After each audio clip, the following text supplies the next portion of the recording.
ആദ്യരാത്രിയൊക്കെ ഞാൻ ഭയങ്കര ഇഷ്ടപ്പെട്ട് ചെയ്തതാണ്. ഞാൻ റൊമാൻസ് ചെയ്യാൻ ഭയങ്കര വീക്കായിട്ടുള്ള ആളാണ്. എനിക്ക് ഒട്ടും പറ്റാത്തൊരു സാധനമാണ്. എന്നെ പൊന്നു പോലെ നോക്കുമെങ്കിൽ ജാതി മതവും മാറാൻ സമ്മതിക്കില്ല എന്നുണ്ടെങ്കിൽ പൈങ്കിളിയാണ് ഓഡിയൻസിന് വേണ്ടത്. എനിക്ക് എനിക്ക് നിന്നെ ഭയങ്കര ഇഷ്ടമാണ്. ചൊറിയലാണല്ലോ, പിന്നെ ചൊറിയൽ മറുപടി ആയിട്ട് തന്നെ എന്റെ ചില കാര്യങ്ങൾ കേൾക്കുമ്പോൾ പുതിയതായി കേൾക്കണത് ഇത് ഏത് ഭാഷ. ഇപ്പൊ ഞാൻ ഇതുവരെ ഞാൻ പറയാത്തത് ഞാൻ ചക്കപ്പഴത്തിലേക്ക് തിരിച്ചു വരവില്ല. നമ്മുടെ ടീമാണല്ലോ കേമി. ഞാൻ പിന്നെ പറയണ്ടെന്ന് എനിക്ക് അറിയാം. കൂടുതൽ ഞാൻ പറഞ്ഞു പോലിപ്പിക്കണം. എന്താ പറ്റിയേ? കോഴി കൊക്കുന്ന പോലെയാണ് ഹരിച്ചിരിക്കുന്നത് കേട്ടോ. താമസിച്ചാൽ നമുക്കത് കേൾക്കാന്നൊക്കെ. സ്ഫടികത്തിലെ സോങ് എന്റെ ഗാലറിയിൽ കുറച്ചുണ്ട്. വേണ്ട, വേറൊന്നുമല്ല. അതെങ്ങാനും ഞാൻ പറഞ്ഞു മണ്ടത്തരം വിളിച്ചു പറയും. എനിക്ക് കേൾക്കാൻ വയ്യ.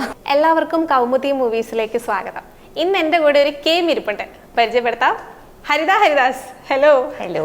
ഒരു ഫോർമൽ വെൽക്കത്തിന്റെ ആവശ്യമില്ല, കൂട്ടിമുട്ടിരിക്കുന്ന സുഹൃത്തുക്കളെ ഇതൊക്കെ. അപ്പൊ കേമിയിലേക്ക് എത്തിപ്പെടുന്നത് എങ്ങനെയായിരുന്നു ഹരിത? ആക്ച്വലി കേമിയിലേക്ക് ഞാൻ വരുന്നത്, ഞാൻ ഈ കേമി ടീമിന്റെ കൂടെ തന്നെ വർഷങ്ങൾ മുന്നേ എന്ന് പറയാൻ പറ്റില്ല, 2021 ഒരു വീഡിയോ ചെയ്തിട്ടുണ്ടായിരുന്നു. വരവേൽപ്പ് കണ്ടിട്ടുണ്ടോ? സത്യം പറയാം, സത്യമായിട്ട് കണ്ടിട്ടുണ്ട്. അതില് ചെയ്തിട്ടാണ്. പിന്നെ അതിന് ശേഷമുള്ള കംബാക്ക് ആണ് ആക്ച്വലി കേമിയിലേക്ക്. ഒരു വർഷത്തിന് ശേഷം. ഈ ഒരു വർഷത്തെ ഗ്യാപ്പ് ആണെന്ന് തോന്നുന്നു. മറ്റേ നമ്മുടെ ചക്കപ്പഴത്തിലാണ് സുപ്രിയ. ഇപ്പം കേമിയിലാണെങ്കിലും വീഡിയോസിന്റെ അടിയിലെ കമന്റ്സ് നോക്കുകയാണെങ്കിൽ ചക്കപ്പഴത്തിലെ സുപ്രിയ ചേച്ചിയാണ് എല്ലാവരും അന്വേഷിക്കുന്നത്. സത്യം പറഞ്ഞാൽ ഹരിത എന്നുള്ള പേര് ആർക്കും അറിയില്ല. സുപ്രിയ എന്നുള്ള പേരിലാണ് കൂടുതലായിട്ട് എല്ലാവർക്കും അറിയുന്നത്. ഇപ്പൊ ഞാൻ പുറത്തു പോകണമെന്നില്ലെങ്കിൽ ഫ്രണ്ട്സ് ആണെന്നുണ്ടെങ്കിലും എനിക്ക് ഇൻസ്റ്റയിലൊക്കെ മെസ്സേജ് ഒക്കെ വരുന്നത് സുപ്രിയ ചേച്ചി അല്ലെങ്കിൽ സുപ്രിയ എന്ന് പറഞ്ഞിട്ടാ. അല്ലാണ്ട് ഹരിത എന്നുള്ള പേരില് ചക്കപ്പഴം ചെയ്തോണ്ടിരിക്കുന്ന സമയത്തും ഞാൻ സുപ്രിയ ആയിരുന്നു. എനിക്ക് ഇന്നെ ലൊക്കേഷനിലൊക്കെ പോയി കഴിഞ്ഞാൽ അവിടെ ആരെങ്കിലും ഹരിത എന്ന് വിളിച്ചാൽ ഞാൻ മൈൻഡ് ആക്കില്ല. കാരണം നമുക്ക് സുപ്രിയാണ് അവിടെ മൊത്തത്തില്. ആ ഒരു മൂഡ് തന്നെയായിരുന്നു. ഇപ്പൊ നിങ്ങളുടെ ആ ഒരു കോംബോ, അതായത് കല്യാണം കഴിഞ്ഞ് കയറി ചെല്ലുന്നു, പിന്നെ ഫുൾ അങ്ങ് തകർക്കുവാണ്. ആ ഒരു എക്സ്പീരിയൻസസ് ഒക്കെ എങ്ങനെ ഉണ്ടായിരുന്നു? റാഫീനെ പിന്നെ പറയണ്ട, ഭയങ്കര ഫണ്ണാണ് അവൻ. പക്ഷെ അവൻ ഭയങ്കര ഷൈ ആണ് ഗേൾസിൻ്റെ അടുത്ത് സംസാരിക്കാൻ. അപ്പൊ ഞാൻ കയറി ചെല്ലുമ്പോൾ ഞാൻ അങ്ങനെ അത്ര ഷൈ അല്ലാത്തൊരു കൂട്ടത്തിലാണ്. ഞാൻ അവൻ്റെ അടുത്ത് സംസാരിക്കുന്നുണ്ട്, കമ്പനി ആവണുണ്ട്. ഇവൻ സീൻ പഠിക്കാൻ വന്നിരുന്ന സുമയെന്ന് വിളിച്ച സൂപ്പർ ഇങ്ങനെയൊക്കെ നോക്കുക നമ്മളെയൊക്കെ കാര്യമായിട്ടൊക്കെ എന്തെങ്കിലും പറഞ്ഞൊക്കെ ചെയ്താ. ഞങ്ങൾ സത്യം പറഞ്ഞാൽ 3 മാസം എടുത്തിട്ടാ കമ്പനി ആവണേ. അവനൊന്ന് എൻ്റെ അടുത്ത് ക്ലോസ് ആയിട്ട് വരുന്നത് 3 മാസം കഴിഞ്ഞിട്ടാ. പക്ഷെ ഭയങ്കര കംഫർട്ടാണ് റാഫിന്റെ കൂടെ ചെയ്യാൻ. ആ കമ്പനി ആയതിനു ശേഷം പിന്നെയുള്ള സീൻസ് കണ്ടിട്ടുണ്ടെങ്കിൽ അറിയാൻ പറ്റും. ഞങ്ങൾ അടി ഉണ്ടാക്കുന്നതാണെന്നുണ്ടെങ്കിലും പെർഫോം ചെയ്യാനാണെന്നുണ്ടെങ്കിലും ചിലപ്പോൾ സ്പോട്ടിലൊക്കെ സാധനങ്ങൾ വരും. കാരണം ആ കമ്പനി കിട്ടിയതിനു ശേഷം. അതിന് മുമ്പേ ആണെങ്കിൽ അങ്ങനെ ഇല്ല. ഇപ്പൊ നിങ്ങളുടെ രണ്ടിന്റെയും കൊമ്പോ പറഞ്ഞ പോലെ തന്നെയായിരുന്നു പൈങ്കിളിന്റെ ഒരു എൻട്രി എന്ന് പറയുന്നത്. പൈങ്കിളി നിങ്ങൾ തമ്മിലുള്ള തല്ലുപിടുത്തം ഒക്കെ എനിക്ക് തോന്നി ഇപ്പോഴും വൈറലായിട്ട് പോകുന്ന കുറെ കട്ട്സ് വീഡിയോസിന്റെ ഇടയിലുള്ളതാ. പൈങ്കിളി ശ്രുതി ഞാനും കുഞ്ഞൽദോ തൊട്ട് അറിയാം.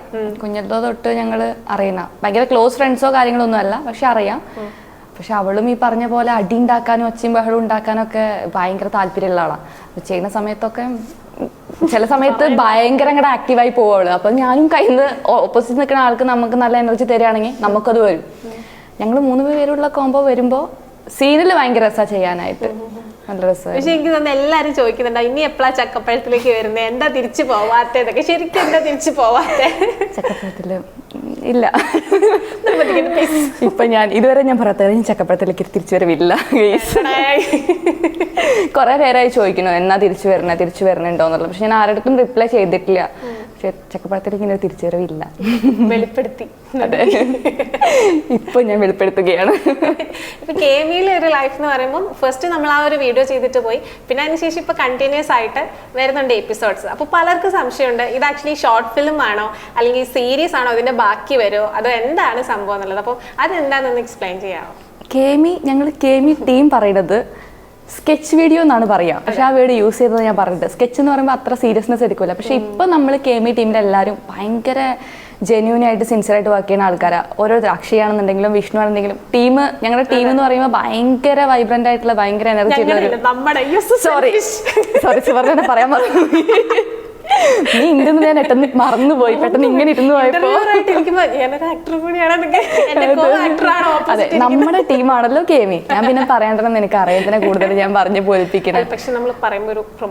പക്ഷെ ഞാൻ പറയണം, കാരണം എന്താ വെച്ചാൽ എന്നെ പറഞ്ഞു വിട്ടതാണ്. കേമി ടീം പൊളിയാണെന്ന് ആര് ചോദിച്ചാലും പറയണമെന്ന്. പക്ഷെ വെറുതെ പറയണല്ല കേട്ടോ. കേമി ടീം ഭയങ്കര പൊളിയാണ്. അതിലുള്ള എല്ലാവരും പക്ഷേ ആയിക്കോട്ടെ, വിഷ്ണു ആയിക്കോട്ടെ, അനന്തു ആയിക്കോട്ടെ, എല്ലാവരും ഡിഫറെൻറ്റ് ക്യാരക്ടേഴ്സാണ്. ചിലർ ഭയങ്കര ഇമോഷണലി ഭയങ്കര വൾണറബിൾ ആണ്, ചിലവർ ഭയങ്കര ഫണ്ണാണ്. ഞാനൊക്കെ എന്ന് പറഞ്ഞാൽ പെട്ടെന്ന് ഷൗട്ട് ചെയ്യുന്ന ആളാണ്. അങ്ങനെയൊക്കെയുള്ള ടൈപ്പാണ്. പക്ഷെ അതിൻ്റെ ഉള്ളിൽ പോയി കഴിഞ്ഞാൽ നമ്മൾ രാവിലെ ഉറക്കമൊക്കെ തോന്നിയിട്ട് ശരി എന്നാലും ഓക്കെ എനിക്കിന്ന് മടിയാവണമൊക്കെ പറഞ്ഞാൽ പോവാം. രാവിലെ എണീറ്റ് പോയി അവിടെ എത്തുമ്പോൾ രാവിലെ ഞാൻ പോകുമ്പോൾ ഗുഡ് മോർണിംഗ് ഇങ്ങനെയൊക്കെ ഗുഡ് മോർണിംഗ് പറയാം. അവിടെ എത്തിക്കഴിഞ്ഞ് ഫസ്റ്റ് സീനിൽ കയറി നിന്ന് കഴിഞ്ഞാൽ പിന്നെ ഒരു എനർജി ബോംബ് അങ്ങ് പൊട്ടും. അത് പൊട്ടിക്കഴിഞ്ഞാൽ രാവിലെ തൊട്ട് ലാസ്റ്റ് വരെ 10 മണി കഴിയുമ്പോൾ ഇങ്ങനെ തുടങ്ങും എനിക്ക്. 10 മണിയായി പോകണം, വീട്ടും പോകണം, കളി എനിക്കിട്ട് തലവേദനിക്കുന്നതൊക്കെ. അപ്പോഴേക്കും എല്ലാവർക്കും ടെൻഷനായി തുടങ്ങി. നീയും ഉണ്ടായിരുന്നില്ല ഒരു തവണ? ഉണ്ടായിരുന്നില്ലേ? അന്ന് നിനക്ക് എങ്ങനെയുണ്ട് ഗെയിമിന്റെ കൂടെ വർക്ക് ചെയ്യാൻ? അടിപൊളി എക്സ്പീരിയൻസ്. എന്റെ ആദ്യത്തെ ഗെയിമിൽ ഷോർട്ട് എന്ന് പറഞ്ഞ് ഞാൻ ഓടിച്ചെന്ന് അവളുടെ അടുത്ത് കൂടി ഷൗട്ട് ചെയ്ത് ഞാനൊരു കസ്റ്റമർ ആയിട്ട് വന്നു. അതായിരുന്നു ഫസ്റ്റത്തെ നമ്മള് കമ്പനി കരയിപ്പിച്ചത്.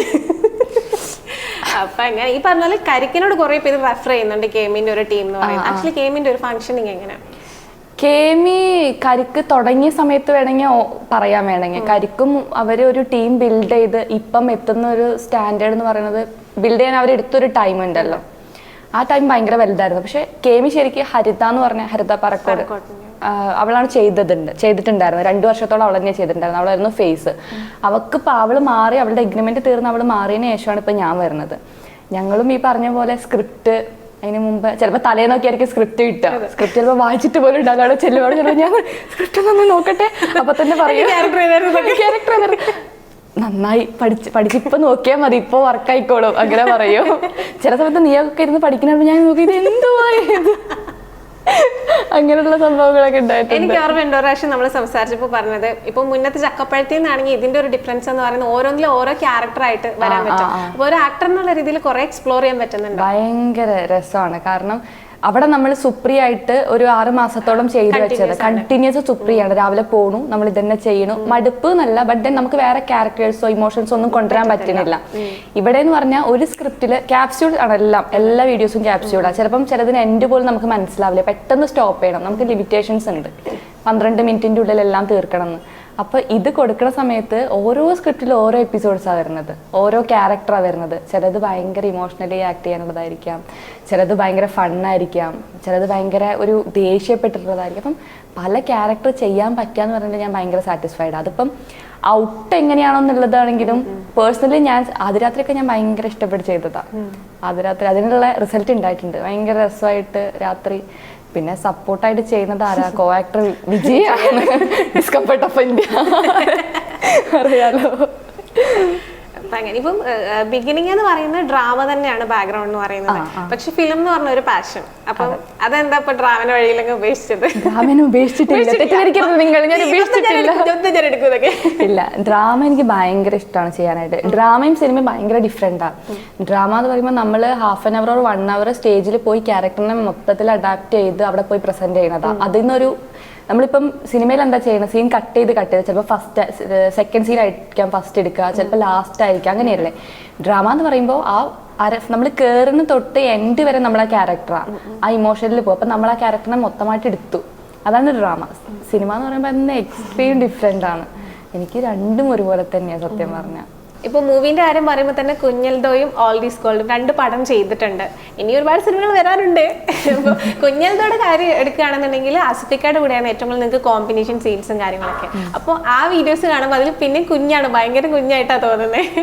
അത് എപ്പോഴായിരുന്നു ആ ഷൂട്ടും പരിപാടിയൊക്കെ? എപ്പോഴായിരുന്നു കുഞ്ഞൽദോന്റെ ഷൂട്ട്? 2019 സെപ്റ്റംബറിൽ സ്റ്റാർട്ട് ചെയ്തു. ഡിസംബർ ടൈം വരെയൊക്കെ ഉണ്ടായിരുന്നു, നവംബർ ടൈം വരെയൊക്കെ ഉണ്ടായിരുന്നു. അതിന് കുറേ പ്രോസസ്സിങ്ങിലൂടെ ഇങ്ങനെ കടന്നു പോയി. പിന്നെ നമ്മൾ റിഹേഴ്സൽ ക്യാമ്പും ഒക്കെ കഴിഞ്ഞിട്ടാണ് കുഞ്ഞൽദോ ഒരു ക്യാരക്ടർ ഫിക്സ് ആവുന്നത്. അങ്ങനെ കുറേ പ്രോസസ്സിങ് കഴിഞ്ഞിട്ടാണ് ആക്ച്വലി കുഞ്ഞൽദോയിൽ എത്തുന്നത്. ആസിഫ് അലി എന്ന് പറഞ്ഞിട്ടുള്ള ആക്ടറിൽ നിന്ന് അപ്പോൾ എന്തൊക്കെയാണ് പഠിക്കാൻ പറ്റിയിട്ടുള്ളത്? ആസിഫിക്കനായിട്ട് എനിക്ക് വരുന്ന കോമ്പിനേഷൻ സീൻസ് ഒക്കെ കുറച്ച് സീൻസേ ഉള്ളൂന്നുണ്ടെങ്കിലും വരുന്ന സീൻസ് കോമ്പിനേഷൻ മൊത്തം ആസിഫിക്കനായിട്ടായിരുന്നു. അപ്പോൾ ഫസ്റ്റ് ചെയ്യുന്ന സമയത്ത് അതിലെ ഒരു വലിയ ആക്ടർ സിദ്ദിഖൊക്കെ ഉണ്ടായിരുന്നു. സിദ്ദിഖിനായിട്ട് ഒരു കോമ്പിനേഷൻ ഉണ്ട്. പക്ഷെ അതിനേക്കാൾ ടെൻഷൻ എനിക്ക് ആസിഫിക്കയുടെ കൂടെ ചെയ്യാനായിരുന്നു. അപ്പം എങ്ങനെയായിരിക്കും, ആൾ കൂളാണോ എങ്ങനെയാന്നൊക്കെ ഉള്ളതായിരുന്നു. പക്ഷെ കൂളായിരുന്നു. നമ്മളൊരു കുഞ്ഞു കുട്ടി എന്നുള്ള രീതിയിൽ തന്നെ കംഫർട്ട് ആക്കിയിട്ട് തന്നെയാണ് ചെയ്തുകൊണ്ടിരുന്നത്. പിന്നെ ഫസ്റ്റൊക്കെ വിനീതേട്ടനൊക്കെ ഉണ്ടായിരുന്നു. അപ്പം ഭയങ്കര കൂളായിട്ടുള്ള സെറ്റൊക്കെ ഭയങ്കര കൂളായിരുന്നു. നമ്മുടെ മൈൻഡ് സെറ്റാണ് എല്ലാം. നമ്മൾ കൂളാവണമെങ്കിൽ നമ്മൾ കൂളാവാ, ഇല്ലെങ്കിൽ വേണ്ട, ആ ഒരു രീതി. പിന്നെ പറഞ്ഞ ഞാൻ നോട്ട് ചെയ്ത് വെച്ച സാധനം കാന്താരി കാമുകി.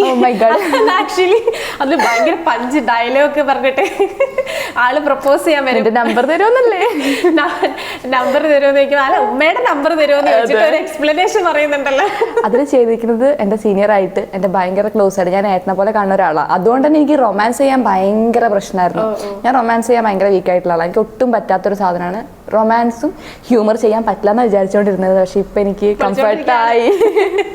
അപ്പൊ റൊമാൻസ് ചെയ്യുന്ന സമയത്ത് ഞാൻ പറഞ്ഞു ഇത് ഞാൻ ചെയ്യൂല, എനിക്ക് പറ്റില്ല ഇങ്ങനെ കൂടെ ചെയ്യാൻ. എനിക്ക് ആളുടെ എങ്ങനെ നമ്മൾ ബ്രദറിന്റെ മുഖത്തൊക്കെ നോക്കിയിട്ട് റൊമാൻസ് ഒക്കെ പറയാമെന്ന് എനിക്കറിയില്ലായിരുന്നു. പക്ഷെ ആ സാധനം പൊക്കി അടിക്കുന്നതല്ല, ഒറ്റ ടേക്ക് ആയിരുന്നു. ഓ സീരിയസ്ലി അതൊന്ന് പറയാൻ എങ്ങനെ മറ്റേ അമ്മയുടെ നമ്പർ തരുമോ ചോദിച്ചില്ല, അതൊന്ന് പറയാൻ പറ്റുമോ?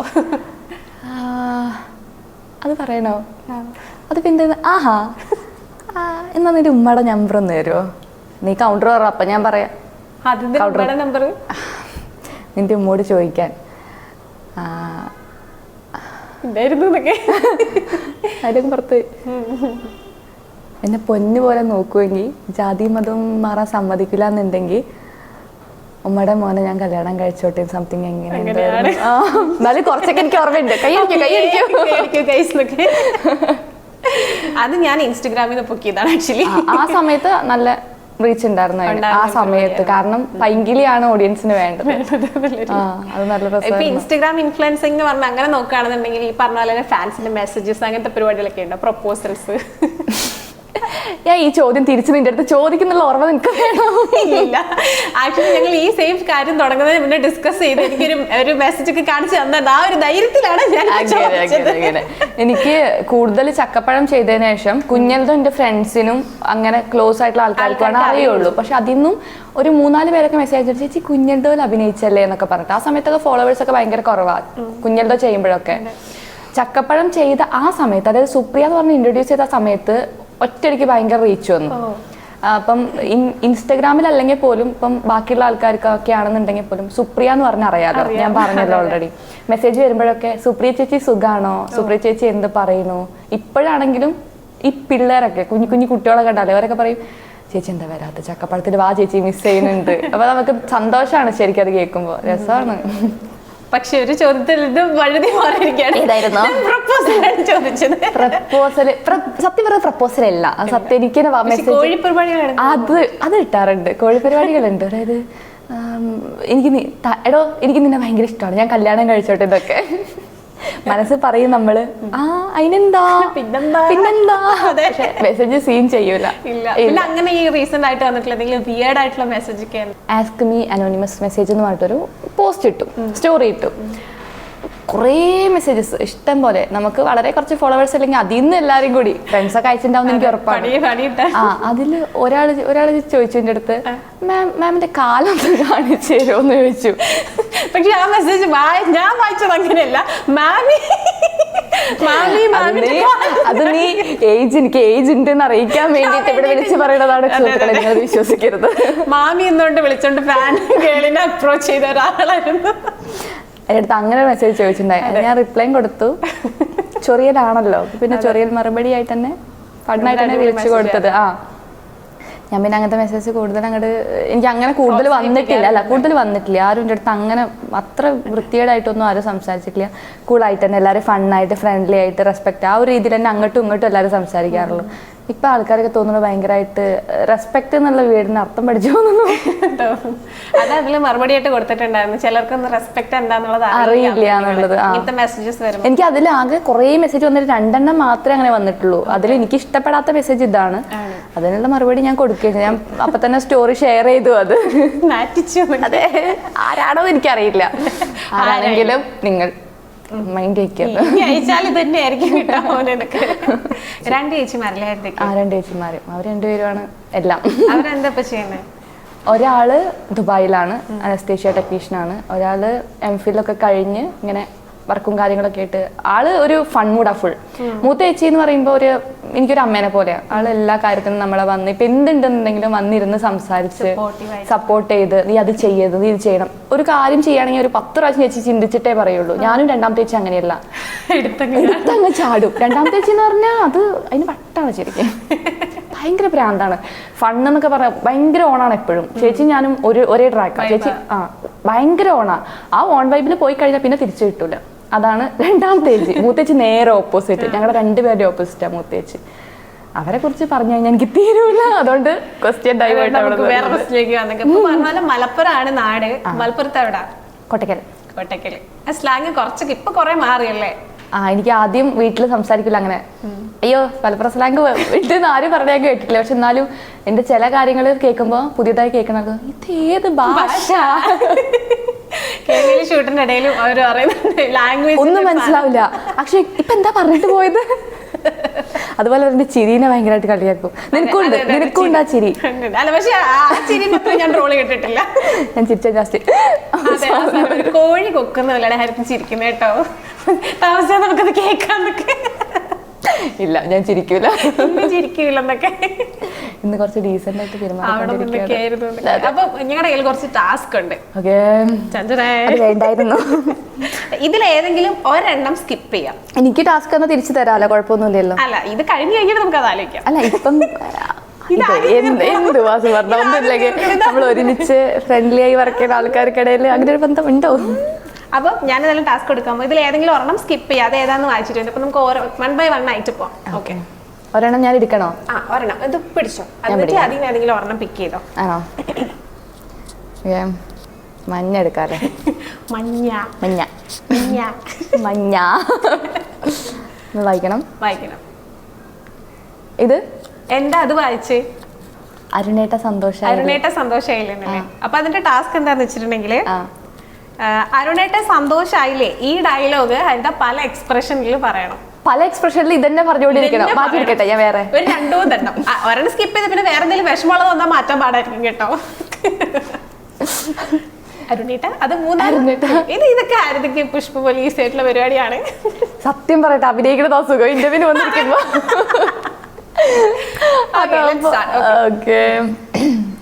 നിന്റെ മുഖത്തോക്കിട്ടല്ലേ പറയണ്ട്? ക്യാമറ നോക്കിയാലും മതി. ശരി, മുഖത്തോക്കി ഞാൻ എങ്ങനെയായിരുന്നു ഏട്ടാ സന്തോഷായില്ലെന്ന് ഞാൻ ചിരിച്ചൊക്കെ എങ്ങനെ പറയും? ഓക്കെ, എന്നാ സാഡ് ആയിട്ട് ഒരു 3-4 എക്സ്പ്രഷൻ ഇട്ടാ മതി. 3-4 എക്സ്പ്രഷൻ ഇട്ടാ മതി. 3-4 എക്സ്പ്രഷൻ. ഫസ്റ്റ് ചെയ്തിട്ട് തുടങ്ങാൻ നീ പറഞ്ഞു. നമുക്ക് ഭയങ്കര ഹാപ്പി ആയിട്ട് പറയാം. ഭയങ്കര ഹാപ്പി ആയിട്ട്. ഓക്കെ, അത് സുഖാണല്ലോ. അവരുടെ സന്തോഷായില്ലേ? പറഞ്ഞേ. ഓക്കെ, ഇനി അടുത്തത് ഭയങ്കര സാഡാണോ? ചിരിക്കണ എന്നോടൊക്കെ പറയണം. ക്യാമറ അതെ, നിനക്കറിയണതാണ് അവിടെ ചിരിച്ചിട്ടുള്ള എനിക്ക് ചീത്തയേക്കണത്. എങ്ങനെ ഞാൻ ചോദിക്കട്ടെ, അരണ്യ ഞാൻ ഇത്ര സന്തോഷമായില്ലെന്ന് വിഷമിച്ച് ചോദിക്കണത്? ഞാൻ സാഡ് ആയിട്ടിരിക്കാം. ആണോ? ഹരിത എന്താ പറ്റിയേ? ഞാനിവിടെ മരിച്ച എക്സ്പ്രഷൻ ഇടാൻ നോക്കുമ്പോ എന്നെ പാർത്തുണ്ടോ? എനിക്ക് ഏറ്റവും കൂടുതലുള്ള ചിരിയാണ് എന്നോട് നീ. അരുണേട്ടാ ഇപ്പൊ സന്തോഷായില്ലേ? നീ കളിയാക്കിക്കൊണ്ട് കൂടെ പറയാം. എന്നിട്ട് നമുക്ക് എനിക്ക് അറിയൂല കേട്ടോ. കളിയാക്കിക്കൊണ്ട് കൂടെ പറയാം. അതെ, നീ ഒന്ന് കാണിച്ചു തരും എനിക്ക്. സന്തോഷായി അതെങ്ങനെയുണ്ട് കേട്ടോ? സൗണ്ട് ഇടുന്നില്ല. ആക്ച്വലി ഇതിന്റെ കൂടെ ഒരു സൗണ്ട് കൂടെ ഉണ്ടാവേണ്ടതാ. അയ്യോ, ഞാൻ ഏറ്റവും കൂടുതൽ ട്രോള് മേടിക്കേണ്ട ചിരിക്കാണ്.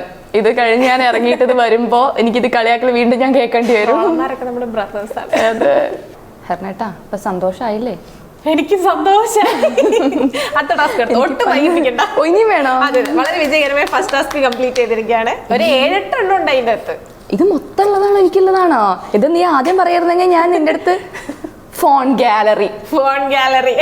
ഗാലറിയിൽ ടാസ്ക് എന്താന്ന് വെച്ചിട്ടുണ്ടെങ്കിൽ ഏറ്റവും ഫേവറേറ്റ് ആയിട്ടുള്ള ഒരു ഫോട്ടോ നമ്മൾ കാണിച്ചിട്ട് അതെന്താ അതിന്റെ കഥ എന്ന് പറയാൻ വേണ്ടിയിട്ടാണ്.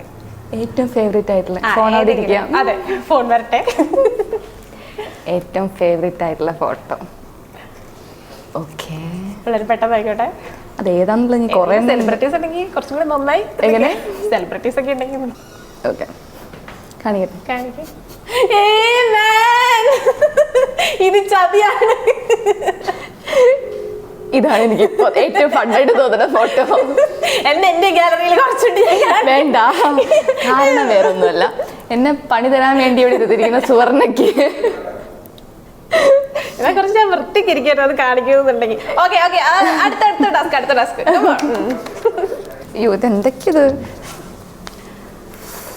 5GK. ഞാൻ പോണ്.